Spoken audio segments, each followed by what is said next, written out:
अऊज़ु बिल्लाहि मिनश्शैतानिर्रजीम बिस्मिल्लाहिर्रहमानिर्रहीम अल्हम्दुलिल्लाहि रब्बिल आलमीन अस्सलातु वस्सलामु अला रसूलिल्लाह सल्लल्लाहु अलैहि वसल्लम रब्बिश्रह ली सदरी वयस्सिर ली अमरी वहलुल उक़्दतम मिन लिसानी यफ़क़हू क़ौली। अस्सलामु अलैकुम रहमतुल्लाहि व बरकातुहू। सब जनां को तुम्हें भी ये वीडियो देखने के पहले दरूद और सलाम पढ़ को ये वीडियो देखना शुरू करो। आज का 5 मिनट का मदरसा को अब चलता है 12वां महीना ज़िलहिज्जा का 3 तारीख के बारे में इंशाअल्लाह 10 हदीस आती उसे मालूम कर लेने की कोशिश करेंगे। पहली बात इस्लामी तारीख़ के बारे में आज हमें बात करते हैं इमाम बुखारी अलैहि रहमतुल्लाह के बारे में। इमाम बुखारी कहते हमें सुने हती ये सही बुखारी हदीस कर को जो भी हमें हदीसा पढ़ती नहीं नीचे मैं रेफरेंस नंबर बोलती नहीं सही बुखारी हदीस में 2326 के रेफरेंस में सीगर को उनके बारे में इंशाअल्लाह आज हमें मालूम कर लेने जाती। आपका नाम मोहम्मद और वालिद का नाम इस्माइल था। आप बुखारा के रहने वाले थे। आपकी पैदाइश उसी शहर में 13 शाबान 190 पर 4 हिजरी में हुई। बचपन ही में आपके वालिदा मोहतरमा का साया सर से उठ गया और तालीम और तरबियत के लिए सिर्फ़ वालिदा का सहारा रह गया। बचपन ही में उनकी बिनाई चली गई थी। बिनाई का तो हंकें की रोशनी। वालिदा को बहुत सदमा था और बारगाह इलाही में आ और जारी करती थी। एक रात हज़रत इब्राहीम अलैहिस्सलाम को ख्वाब में देखा। वो फरमा रहे थे कि तेरी दुआ कबूल हुई। सुबह देखा तो बेटे की आँखों में रोशनी लौट आई। आप बड़े ज़ईन और फ़तीन थे। बचपन ही से हदीस सुनने का बेइंतहा शौक़ था, इसलिए बहुत सारे ममालिक का सफ़र किया। कोई हदीस सुनते तो फ़ौरन याद कर लेते। ख़ुद फरमाते थे कि मुझे 1 लाख सही हदीस और 2 लाख उसके अलावा याद हैं। उसी शौक़ और जज्बे की बिना पर अल्लाह ताला ने आपको वो दिन दिखाया कि लोग आपको अमीरुल मोमिनीन फ़िल हदीस के लक़ब से याद करने लगे। आपने तकरीबन 20 पर 3 किताबें लिखी है, जिनमें सबसे बुलंद पाया तसनीफ़ सही बुखारी है। आपने इस किताब को लिखने में तक़वा और तहरात का बेइंतहा एहतिमाम किया कि जब एक हदीस लिखने का इरादा फरमाते तो पहले गुस्ल करते, 2 रकात नमाज पढ़ते, फिर उसके बाद एक हदीस तहरीर फरमाते। उसी तरह 16 साल की मुद्दत में ये किताब मुकम्मल हुई, जिसको अशहुल कुतुब बद किताबिल्लाह का दर्जा हासिल हुआ और ये हदीस के ज़ख़ीरों में सबसे ज़्यादा सही तरीन किताब मानी गई है। इमाम बुखारी अलैहि रहमतुल्लाह ने 10 शव्वाल 250 पर 6 हिजरी में बाद नमाज इशा इंतकाल फरमाया। 2वां क़िस्सा अल्लाह की कुदरत के बारे में। हीरा और कोयले के बारे में। कोयला को तो कोलसा बोलते नहीं उसे। अल्लाह ताला की कुदरत देखिए, उसने ज़मीन के अंदर बहुत सी धात पैदा कर दी है। उनमें से पत्थर की शक्ल में हीरा और कोयला भी निकलता है। साइंसदानों का कहना है कि हीरा और कोयला एक ही जीन्स के 2 अलग अलग शक्लें हैं, लेकिन वो हकीकत में कार्बन है।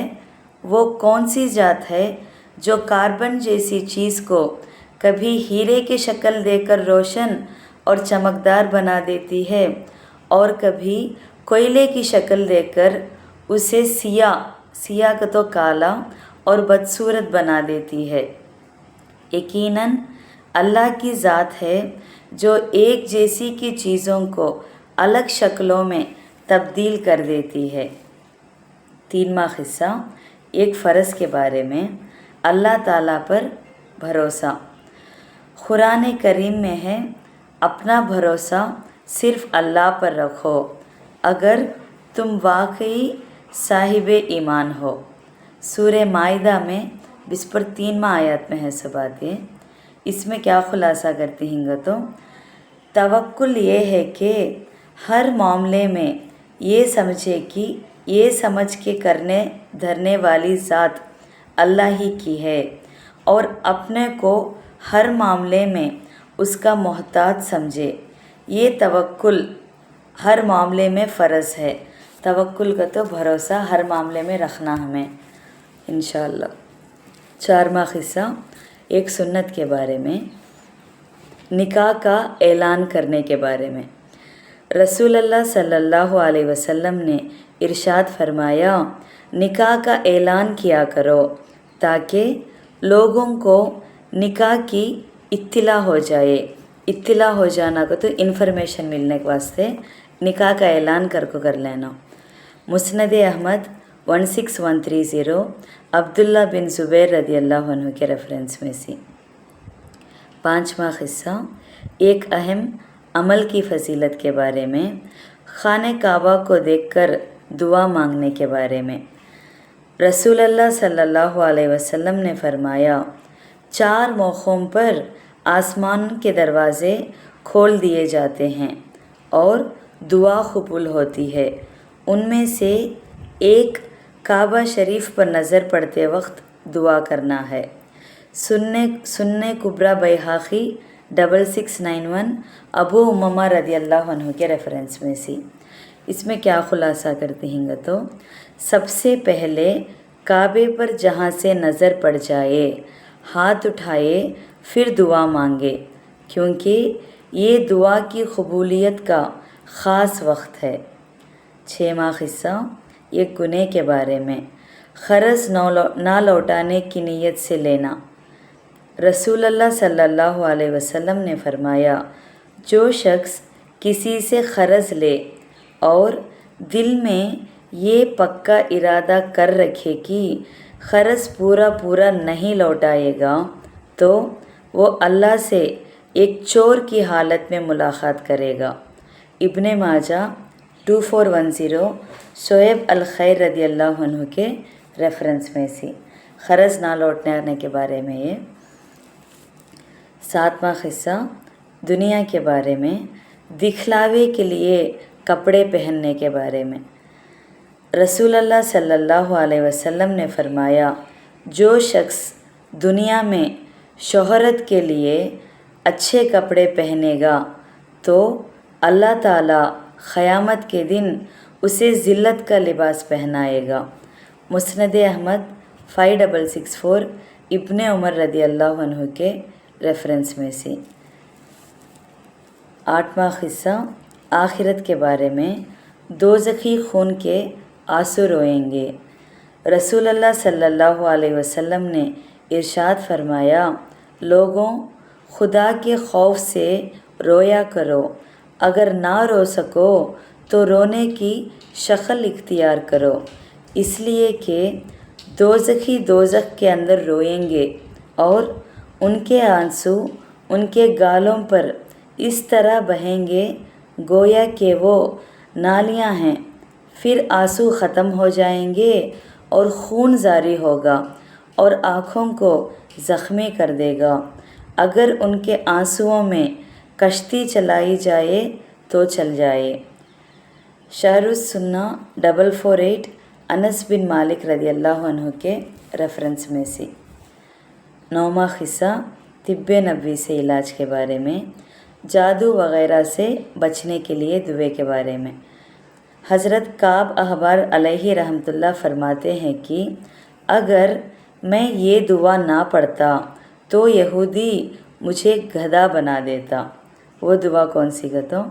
اعوذ باذن اللہ عظیم الذی لیس شیء اعظم منہ وبکلمات اللہ ताम्मतिल्लती ला युजाविजुहुन्ना बर्रु वला फाजिरुन व बिस्मिल्लाहिल हुस्ना कुल्लिहा मा अलिम्तु मिन्हा व मा लम आलम मिन शर्री मा खलqa व ज़रा व अबरा। ये दुआ को मुअत्ता मालिक 3502 के रेफरेंस में सी। 10वां क़िस्सा क़ुरान की नसीहत के बारे में, क़ुरान से नसीहत हासिल करने के बारे में। क़ुरान में अल्लाह ताला फरमाते हैं, हकीकत ये है कि हमने क़ुरान को नसीहत हासिल करने के लिए आसान बना दिया है। हकीकत सच्ची है क्या कहते हो, क़ुरान किसे है तो नसीहत हासिल करना बोल लेती हैं कि उसके वास्ते क़ुरान को आसान बनेंगे थे। अब क्या कोई है जो नसीहत हासिल करे कर को अल्लाह ताला ऐसा सूरह क़मर में 17वां आयत में बोलते हैं। इंशाअल्लाह हमें क़ुरान को नसीहत हासिल करने के वास्ते पढ़े तो इंशाअल्लाह ज़रूर नसीहत हासिल होती घर को, यह आयत में बोलते हैं। अल्हम्दुलिल्लाह आज का 5 मिनट का मदरसा 3 ज़िलहिज्जा के बारे में बात कर लिए। इंशाअल्लाह कल 4 ज़िलहिज्जा के बारे में बात कर लेंगे। अस्सलामु अलैकुम रहमतुल्लाहि व बरकातुहू।